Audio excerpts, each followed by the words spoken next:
Voy a leer en otra versión, si ustedes me siguen ahí con su lectura, pero si no, aquí les va a aparecer también. Y en el capítulo 47 dice así: el hombre me trajo de vuelta a la entrada del templo, y vi que brotaba agua por debajo del umbral, en dirección al oriente, que es hacia donde da la fachada del templo. El agua corría por la parte baja del lado derecho del templo, al sur del altar.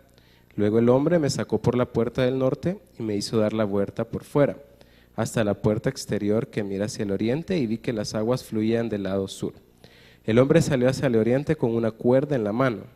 Midió 500 metros y me hizo cruzar el agua, la cual me llegaba a los tobillos. Luego midió otros 500 metros y me hizo cruzar el agua, que ahora me llegaba a las rodillas. Midió otros 500 metros y me hizo cruzar el agua, que esta vez me llegaba a la cintura.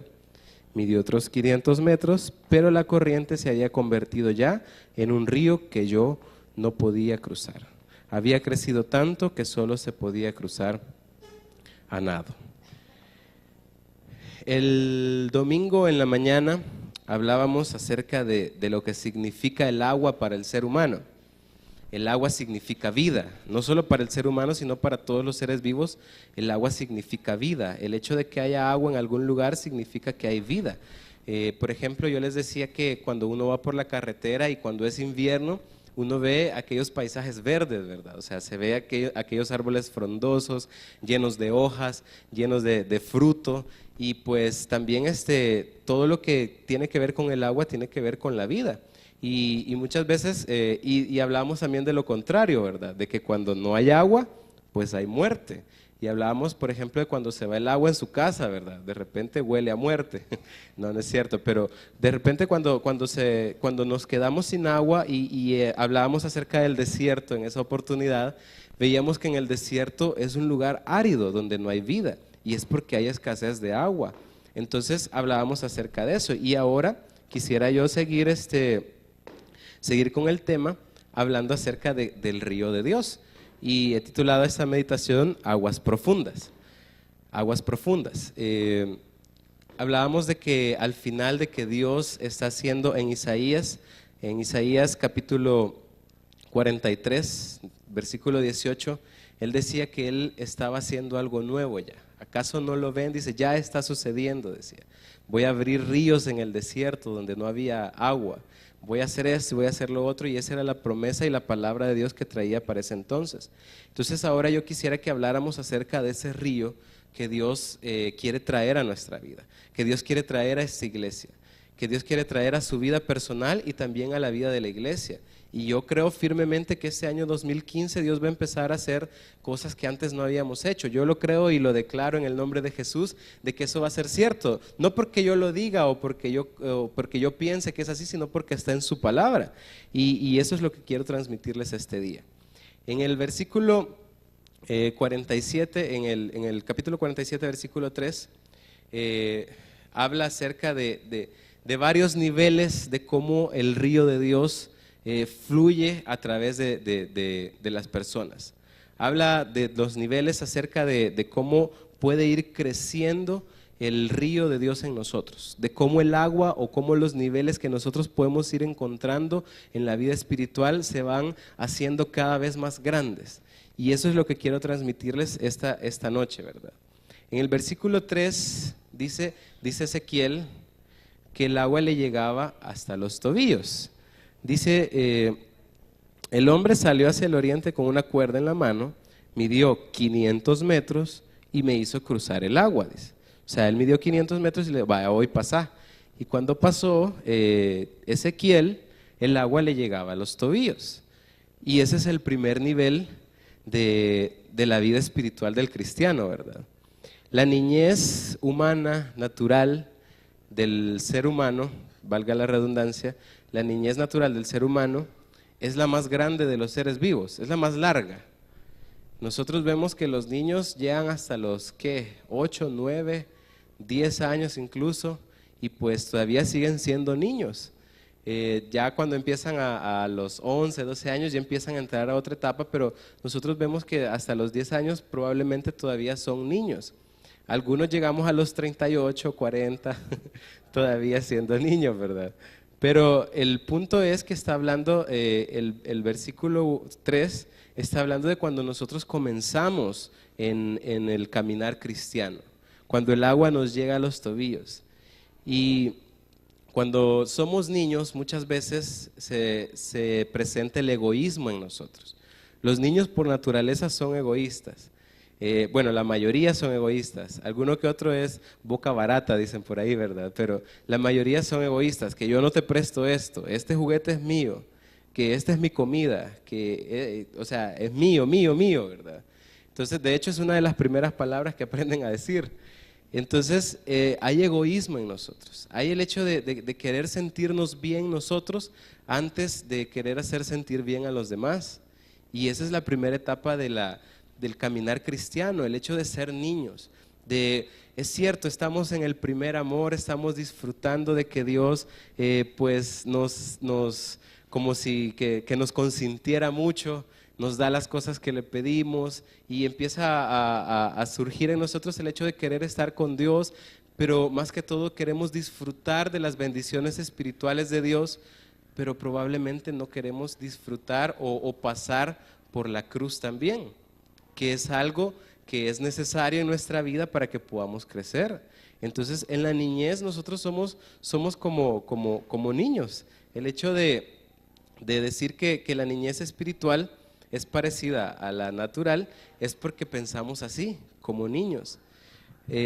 Pablo en la primera carta a los Corintios les dice, en la primera carta a los Corintios, capítulo 3, versículo 1, les está hablando y les dice: yo, hermanos, no pude dirigirme a ustedes como a espirituales, sino como a inmaduros o como niños, dice en su versión, ¿verdad?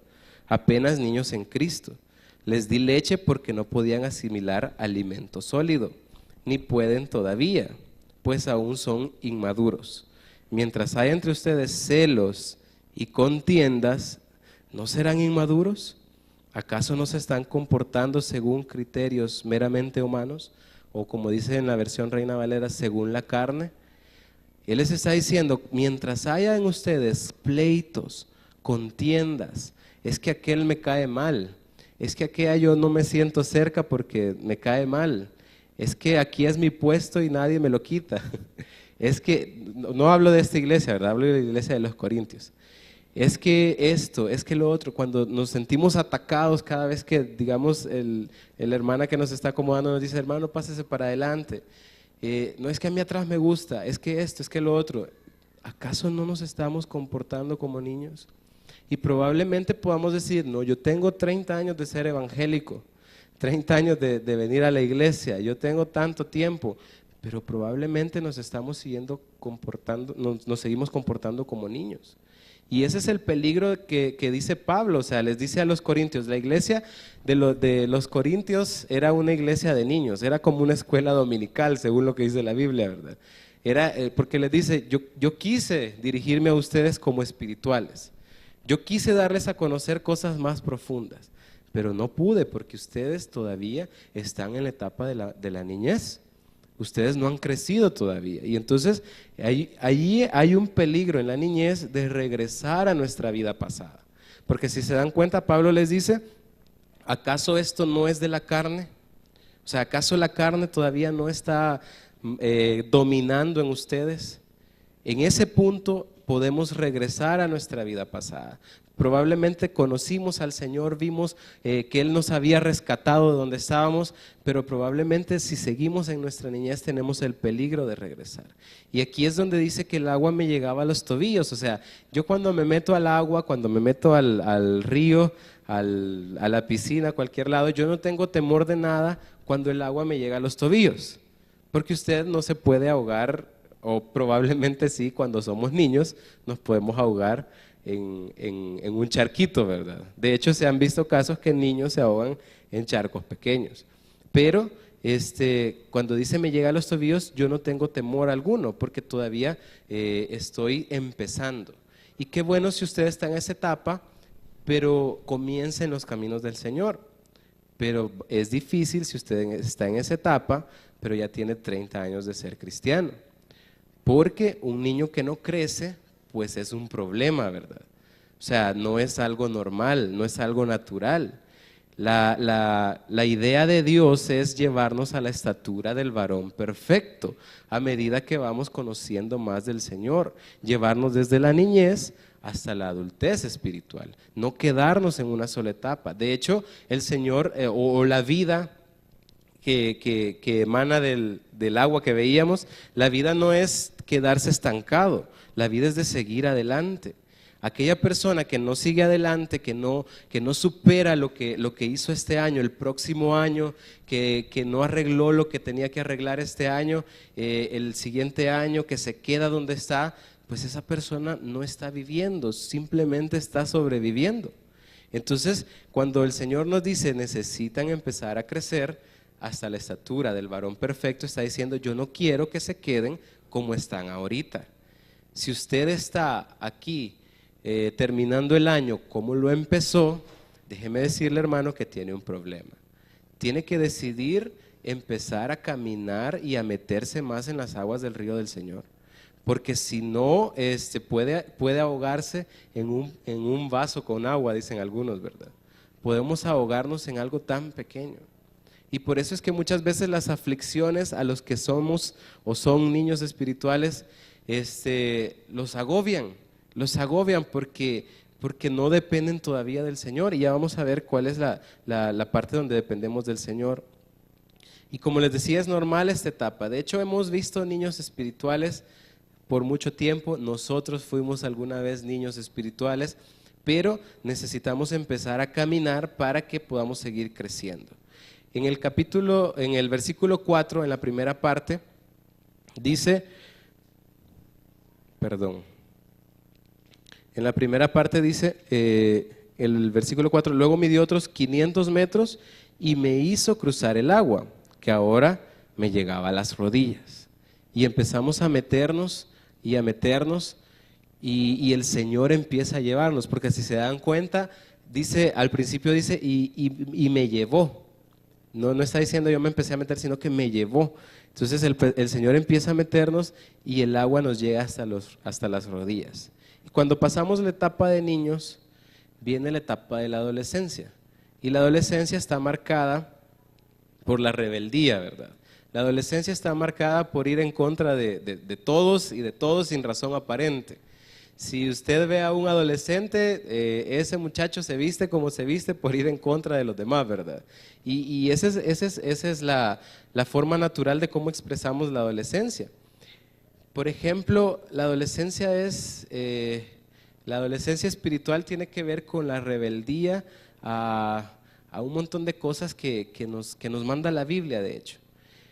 Por ejemplo, no sé si han visto a personas o se han encontrado personas que cuando nosotros vemos que tal vez le han hecho algo malo en un ministerio y de repente, no sé, le pasó algo malo dentro del ministerio que estaba sirviendo, dice, no, pero es que yo no le sirvo a los hombres, yo le sirvo al Señor.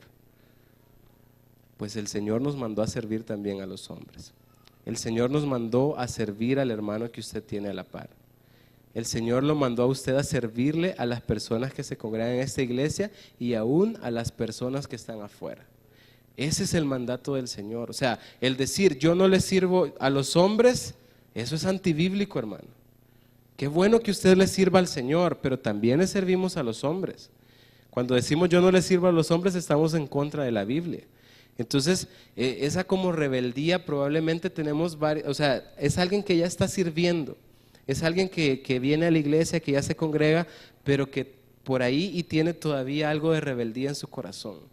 Y el agua le llega hasta las rodillas. O sea, en este momento todavía tocamos fondo, ¿verdad? Todavía podemos decir, no me gusta mucho, me voy a salir. Y esa es en esta etapa somos activos en la iglesia, pero el compromiso todavía no es muy grande. Todavía hay cosas que pulir. Todavía hay cosas que Dios necesita ir puliendo en nosotros. En cualquier momento podríamos regresar incluso a nuestra vida pasada. O sea, mire, hermano, lo que me pasó ahí en la iglesia, mejor ya no vuelvo. Y es también de tener cuidado con eso.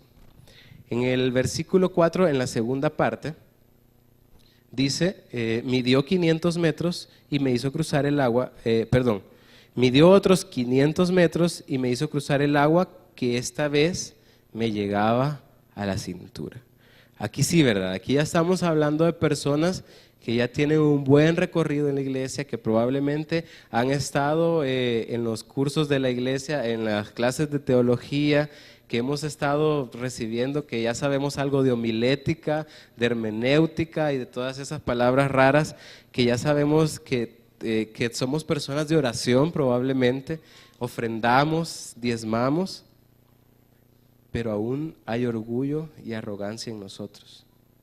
Aún hay cosas en nuestra vida que nos mantienen, porque ahí todavía estamos tocando el piso, o sea, el agua me llega a la cintura. Es como aquel que sabe mucho de Biblia como para no irse al mundo, pero tampoco quiere meterse mucho con el Señor.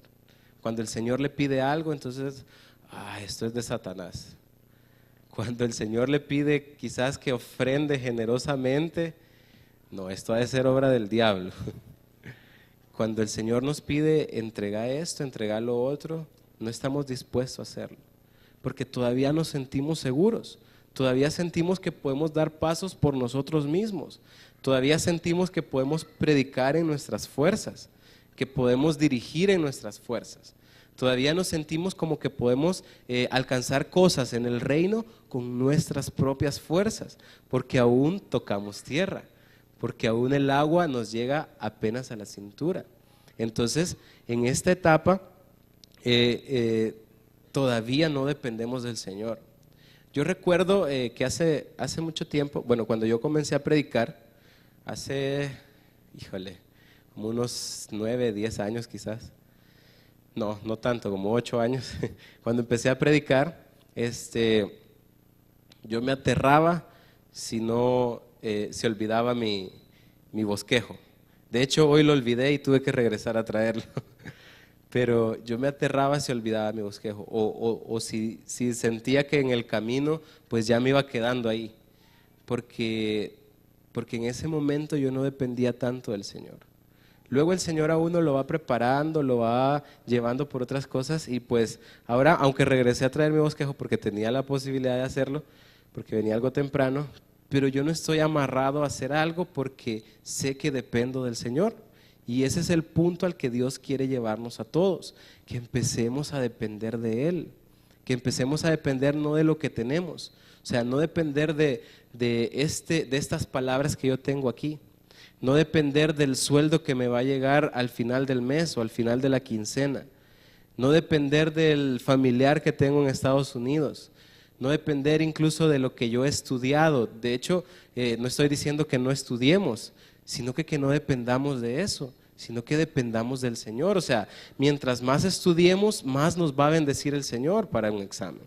Mientras más pongamos en orden nuestras finanzas, más nos va a bendecir el Señor a la hora de recibir nuestro sueldo. Puede ser el mismo sueldo, pero si usted lo clasifica según el orden bíblico que alguna vez hemos explicado aquí, el Señor lo va a bendecir más. Cuando entregamos nuestro diezmo responsablemente, cuando entregamos nuestras ofrendas responsablemente, Dios empieza a bendecirnos de una mejor manera que cuando no lo hacemos. Entonces ese es un punto en el que decimos, o sea, esto que voy a dar, que de hecho no es mío, sino que del Señor, este 10% que yo aparto para darlo a la iglesia, para que siga caminando su obra, me va a hacer falta. Yo siento que me va a hacer falta. Cuando decimos eso es porque no estamos confiando que el 90% con el que el Señor nos permitió quedarnos nos va a alcanzar para lo que tenemos que pagar. Estamos dependiendo todavía de lo que nosotros podemos hacer. Pero cuando yo digo este 10% que es del Señor, o sea, yo ni siquiera voy a pensar en ponerle algo a ese 10%, sino que lo voy a entregar. Yo estoy diciendo, Señor, yo confío en que tú vas a proveer, que este dinero se va a multiplicar, yo no sé cómo, pero tú vas a proveer para que llegue al final del mes. Entonces estamos depositándonos en el Señor. Y ese es el nivel de confianza que Dios quiere que tengamos en Él. para que pueda bendecirnos aún más. ¿Sabe por qué Dios no nos bendice tanto muchas veces? Porque nosotros no estamos dispuestos a creerle, porque nosotros no estamos dispuestos a decir: Señor, yo me deposito en tus manos. Señor, es cierto que este llamado que siento en mi corazón a hacer algo, a bendecir a alguien más, a hacer esto, a hacer lo otro, a servir este año, a meterme en este ministerio este año, yo sé que tú me lo estás poniendo y yo sé que tú me vas a dar las fuerzas para seguir adelante. Tú me vas a proveer para poder llegar a final de mes. O sea, centrarnos en Él, en que es Él el que nos provee y no nosotros. O sea, si usted tiene un sueldo, hermano, es Dios quien le ha permitido ganárselo.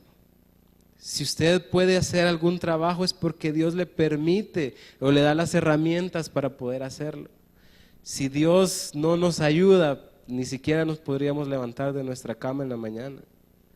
Y es por eso que nosotros debemos responsablemente empezar a depositar nuestra confianza en el Señor. Porque sin fe es imposible agradar a Dios. Sin fe, cuando yo le digo al Señor: Señor, esto pues lo voy a guardar, yo no estoy teniendo fe. Y el Señor probablemente tenía una canasta para usted esta noche. Pero como decidió guardárselo, entonces dice el Señor: mejor se lo voy a dar a aquel que sí confió en mí.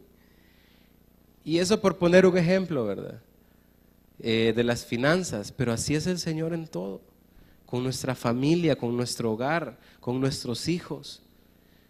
A veces no confiamos que Dios puede cambiar a nuestros hijos, que puede llevarse a ese para un lugar y que nos traigan otro, ¿verdad? No confiamos en que Dios puede, con las enfermedades.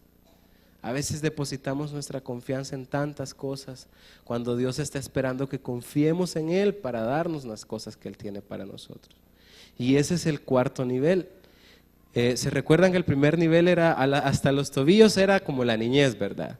El otro hasta las rodillas, como la adolescencia. Estábamos viendo la cintura, es como la juventud, ¿verdad? Cuando somos jóvenes, pues nada nos detiene, ¿verdad? Pero hay arrogancia en nosotros. Hablábamos el domingo de Moisés, que el joven Moisés, que sabía que iba a liberar al pueblo del Señor, en su arrogancia y en querer hacer las cosas por él mismo, mata a un egipcio. Y viene el Señor y lo manda 40 años al desierto. 40 años para que él se forme. 40 años para que las arenas del desierto empiecen a formar al Moisés que él necesita para cumplir su propósito. Y por eso es que el Señor muchas veces nos lleva a ese lugar, para formarnos y empezar a hacer en nosotros todo aquello que le sirve para cumplir su propósito en nosotros. Entonces, en el versículo 5, dice, ahí sí ya dice Ezequiel: yo no podía cruzar. Yo no podía cruzar, o sea, el agua era hasta arriba. Era un punto en el que yo ya no tocaba el piso. Era un punto en el que yo ya no podía hacer nada más. Era un punto en el que dependía totalmente del Señor. O sea, cuando yo tengo estabilidad en algo, tenemos la tendencia peligrosa de creer que podemos nosotros mismos. Pero cuando viene el Señor y nos mueve el piso, entonces es cuando empiezan las cosas a salirse de control y empieza el Señor a obrar en nosotros. Es cuando nosotros tenemos que empezar a aumentar nuestra fe, a creerle más a Él, porque ¿en quién más vamos a creer en ese punto, hermano? Cuando viene el Señor y aquel trabajo que nos daba estabilidad, de repente se va. Cuando viene el Señor y aquella persona que antes nos mandaba dinero de Estados Unidos, de repente decide ya no hacerlo. Cuando viene el Señor y pues la salud empieza a quebrantarse. Y viene el Señor y empieza a movernos el piso. Y empieza a decirnos: necesitas tener un poco más de fe. Necesitas creer un poco más en Dios. Y ese nivel es el más alto de un cristiano. ¿Se ha quedado usted alguna vez sin tocar piso en el mar, por ejemplo? En el mar hay unos hoyos que uno ni en cuenta, ¿verdad? Uno de repente le llega el agua hasta los lomos, pero hay un hoyo y pues perdió el piso, ¿verdad? Y de hecho los rescatistas recomiendan que uno no luche, porque si uno lucha pues se ahoga más rápido. Entonces si no lucha va a tardar más en ahogarse, ¿no? Pero si uno lucha, uno pues ahí se acaba todo, ¿verdad? Y lo mismo pasa con el Señor. Si uno empieza a luchar con sus fuerzas, el Señor empieza a quitarnos más y a decirnos, no es en tus fuerzas, no es en tus fuerzas. O sea, yo soy tu Dios. Hoy cantábamos, el Señor es nuestro Padre es Dios, y qué bendición el hecho de tener a un Padre que hizo los cielos y la tierra, que esa luna preciosa que la vemos ahora en la noche, fue Él quien la puso ahí.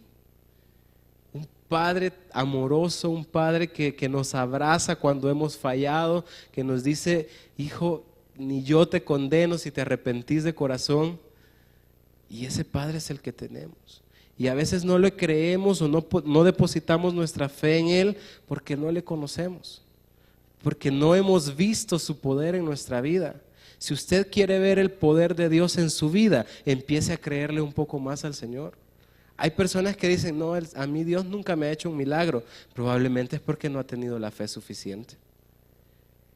Probablemente es porque no ha llegado a ese punto en el que lo único que le queda es Dios. Y ese punto es al que Dios quiere llevarnos, al que dependamos totalmente de Él. El nivel más alto de un cristiano no es necesariamente cuando se gradúa de pastor, ¿verdad? O cuando predica o dirige bien la alabanza. Ese no es el nivel más alto de un cristiano. O aquel que dirige bien una iglesia, o sea, está creciendo la iglesia, pero probablemente ese no sea el nivel más alto. El nivel más alto es cuando una persona que ha conocido al Señor empieza a depender totalmente de Él. Empieza a depender de las fuerzas de Él y no de uno mismo. Cuando yo digo, Señor, yo puedo hacer esto, pero no dependo de ti. Yo soy bueno cortando el cabello. Yo soy bueno haciendo esto, haciendo lo otro, pero yo no dependo de esto para ganarme la vida. Yo dependo de ti, Señor. Yo dependo de ti. Cuando ha hecho suya la voluntad de Dios, cuando hacemos nuestra la voluntad de Dios, es cuando empezamos a caminar en fe. O sea, no es el hecho de decir simplemente yo quiero hacer la voluntad de Dios o como algo que nos han impuesto, ¿verdad? Como aquel joven que a regañadientes va a lavar los trastes. O sea, solamente por obedecer, sino cuando yo quiero hacer lo que Dios me está mandando. Cuando ese joven, en vez de ir a regañadientes a lavar los trastes, va con una sonrisa diciendo, yo estoy sirviendo a mi casa. Cuando nosotros hacemos nuestra la voluntad de Dios, es cuando Dios empieza a hacer cosas grandes en nuestra vida. Es entonces cuando el río de Dios, de su presencia, es real en nuestra vida. Porque cuando somos niños queremos disfrutar de la presencia de Dios. Queremos disfrutar egoístamente de la presencia de Dios. Pero por ahí y no queremos hacer las cosas que Dios nos pide. O sea, queremos la presencia de Dios, pero no queremos ver su cruz. Queremos la presencia de Dios, pero no queremos ver el padecimiento de la cruz. Jesús les dice, el que quiera ser mi discípulo, que tome su cruz y me siga, que la tome Él. O sea, yo no le estoy dando cruces a nadie, dice el Señor. Yo no le estoy dando cruces, que a veces la gente dice, este marido que me tocó es mi cruz, ¿verdad? O sea, no es que Dios le haya puesto una cruz. El que quiera ser mi discípulo, que tome su cruz, que Él mismo la agarre como Jesús la agarró, la abrazó y que lo siga. Eso es tomar la cruz, abrazar aquello que probablemente nos hace sufrir, que tal vez se le van a meter las astillas entre los dedos, pero agarrarla con amor como Jesús lo hizo, cuando Jesús por amor a usted y por mí decidió entregarse en esa cruz. Eso es tomar nuestra cruz y seguirlo, y eso es lo que Dios quiere de nosotros. El río de hecho venía del lugar donde habitaba Dios. Dice, si ustedes leen más atrás, al principio del capítulo, dice que el río salía del templo. Es de donde venía la presencia de Dios. O sea, Dios quiere darnos su gloria, su presencia de una manera sobrenatural, pero a medida que nosotros vayamos dependiendo de Él. Cuando estamos niños en el caminar cristiano, Dios nos manda su presencia, pero su presencia son flashazos, ¿verdad? O sea, son cosas que de repente nos conmovemos hasta las lágrimas, sentimos algo bien bonito de parte de Dios, pero en el punto en el que ya no dependemos de nada más que de Dios, es cuando su gloria nos cubre. Y ese es el punto que debiéramos buscar todos los cristianos, todos sin excepción. No solo los que predican, no solo los que están al frente de algo, sino que todos deberíamos buscar que la gloria de Dios nos llene, que sobrepase nuestro ser. Y es ahí donde Dios quiere llevarnos. O sea, no es que debiéramos buscarlo solo porque sí, sino que porque es lo que Dios quiere para nosotros. Llegar a la estatura del varón perfecto. Cuando Ezequiel escribe esto, él había sido deportado a Babilonia con todo el pueblo de Israel cuando Nabucodonosor sitió Jerusalén.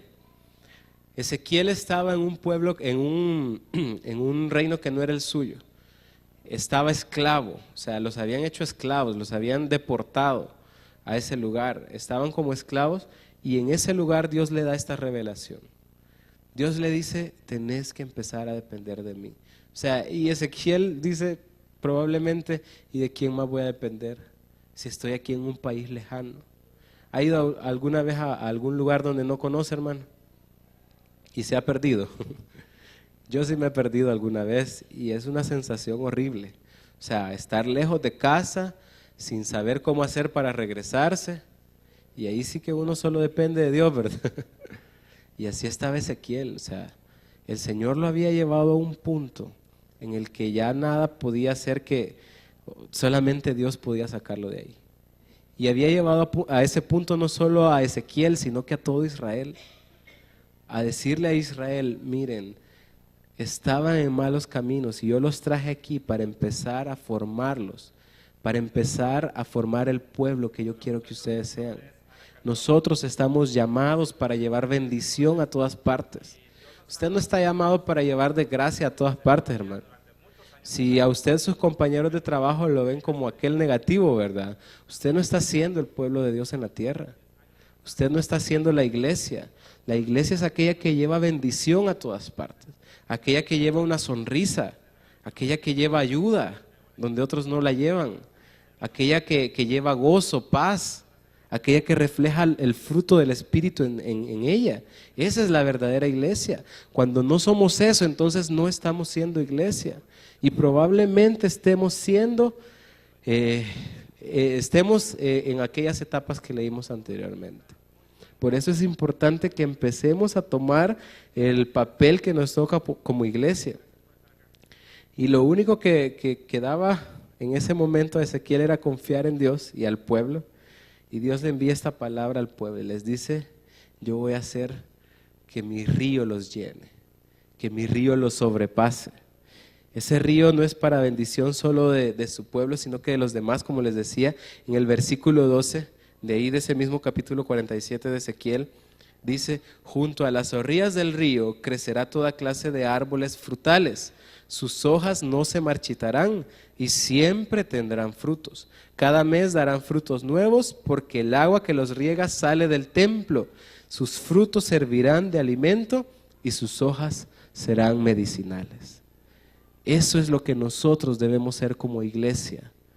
Llevar sanidad al pueblo de afuera que tanto la necesita. Llevar alimento a la gente de afuera que está tan necesitada. Hay tanta necesidad allá afuera y muchas veces nosotros estamos cómodos aquí sin compartir las buenas nuevas de Jesucristo. Y por eso el Señor les dice, o sea, el que esté cerca del río, ni siquiera adentro, sino que cerca del río, va a llevar toda clase de fruto. Y sus frutos servirán de alimento y sus hojas serán medicinales. ¿Será que nosotros estamos llevando alimento allá afuera? No necesariamente alimento físico, ¿verdad? Sino que alimento espiritual.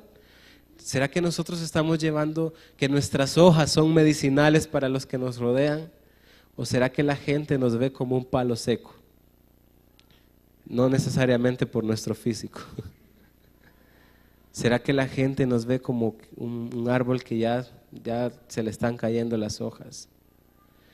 El punto al que el Señor quiere llevarnos es a llevar bendición a los demás. O sea, usted vino a esta tierra para poder ser reflejo de Dios a las personas que no lo conocen. El Señor lo salvó a usted para que usted pueda llevar las buenas nuevas a aquellos que no lo conocen todavía, aquellos que están perdidos como alguna vez estuvimos nosotros. Y es importante que tomemos ese papel y le digamos a la gente, miren, hay alguien que puede cambiar su situación. Hay alguien que puede transformar su vida. Yo antes era así, pero ahora el Señor me ha transformado. Y con ese pequeño testimonio, usted puede dirigir a alguien que iba para el infierno, darle media vuelta y que vaya para el cielo. Pero es necesario que empecemos a tomar responsabilidad con eso. Ahora, las promesas de Dios, esta promesa del río de Dios que viene de su templo, la presencia, la gloria que yo creo con todo mi corazón que el Señor quiere darnos, no es para todas las personas. No es para todas las personas. La segunda carta de Corintios, en el capítulo 1 y el versículo 20, dice que las promesas de Dios no son para todas las personas. Dice ahí, porque todas las promesas de Dios son en Él sí y en Él amén. Todas las promesas de Dios son en Él. Cuando dice en Él, se está refiriendo a Cristo. Si usted lo busca en otras versiones, dice en Cristo son sí. O sea, las promesas de Dios en Cristo son sí. Si hay una promesa de Dios en la palabra y usted está en Cristo, entonces esa promesa es suya. Pero si usted aún no está en Cristo, no puede reclamar esa promesa. Y por eso es que el Señor dice, en Él son sí, porque el pacto de Dios no ha sido específicamente con nosotros. El pacto de salvación de Dios no ha sido específicamente con usted o conmigo. El pacto de salvación ha sido con Cristo. El Señor manda... el Padre envía al Hijo para que muera en la cruz por nuestros pecados, y cuando nosotros le entregamos nuestra vida, entonces somos parte de Cristo. Entonces somos parte de Él. Y por eso las promesas que están en Cristo son ahora para nosotros. Por eso es importante que usted venga al Señor. Si hay una promesa aquí en la Biblia y usted no está en Cristo, usted no puede reclamar esa promesa. Mucha gente allá afuera habla de promesas de la Biblia para ellos, pero probablemente no están en Cristo y no pueden reclamar esas promesas. Hay gente incluso que cita la Biblia para decir otras cosas, ¿verdad? Una amiga decía, como dice la Biblia, donde comen dos, comen tres. Eso no está en la Biblia. De verdad, yo creo que sí, me decía. No, eso no está en la Biblia. Pero el punto es que cuando nosotros estamos en Cristo, se activan las promesas de Dios para nosotros. Se activan las promesas de Dios para Cristo y para nosotros que estamos en Él. Entonces, esta noche el mensaje es que empecemos a caminar en fe y empecemos a meternos en el río de Dios. Mira, hermanos, si va una correntada, y como le decimos aquí en El Salvador, ¿verdad? Si va una corriente de agua fuerte y usted está en la orilla, pues no se la va a llevar, no se lo va a llevar a usted. Es necesario que usted se meta a esa correntada para que se lo lleve. Y el Señor esta noche nos está diciendo, si querés meterte en el río de Dios, tenés que empezar a dar pasos de fe. Empezar a dar pasos de fe. Empezar a decir, Señor, yo voy a creerte más este año que viene. El Señor cada año que termina nos da la oportunidad de reinventarnos, ¿verdad?